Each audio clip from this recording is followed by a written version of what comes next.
కేంద్ర ప్రభుత్వం విద్యుత్ సంస్థలను ప్రైవేటీకరణ చేసే కుట్ర చేస్తుందని ఐఎన్టీయూసీ రాష్ట్ర ప్రధాన కార్యదర్శి ఇనగాల శ్రీధర్ డిమాండ్ చేశారు.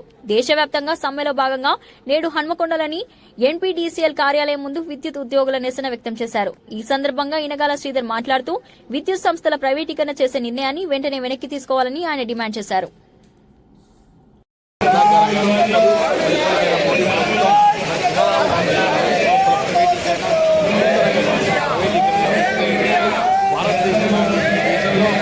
పేద మధ్యతరగతి ప్రజల దేశంలో మరి విద్యుత్ ప్రైవేటీకరణ అనేది సరైన విధానం కాదు. ఎందుకంటే ఇప్పటికే విద్యుత్ రేట్లు అధికంగా ఉన్నాయి. మరి ఇంకా ప్రైవేటీకరణ అయితే మరి సామాన్యులు విద్యుత్ టారిఫ్ను భరించే పరిస్థితి ఉండదు. అందులో భారతదేశం వ్యవసాయక దేశం కాబట్టి రైతులు ఈ విద్యుత్ భారాన్ని మోయలేరు. అదేవిధంగా ప్రభుత్వ రంగ సంస్థలన్నీ ప్రైవేటీకరణ చేస్తే మరి ఈ దేశ నిరుద్యోగులకు ప్రభుత్వ రంగ సంస్థల్లో ఉద్యోగాలు రావు.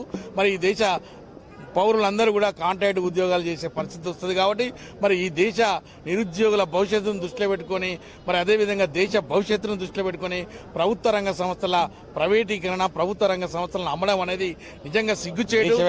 ప్రభుత్వ రంగ సంస్థలను అమ్మినాక మరి ప్రభుత్వ పాలన ఎందుకు అనేది కూడా మేము ప్రశ్నించడం జరుగుతుంది.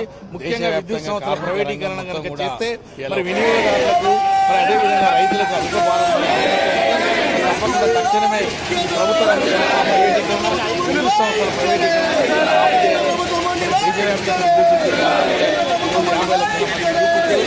దేశవ్యాప్తంగా సమ్మె చేయడం జరుగుతుంది. మరి తప్పకుండా ఇప్పటికైనా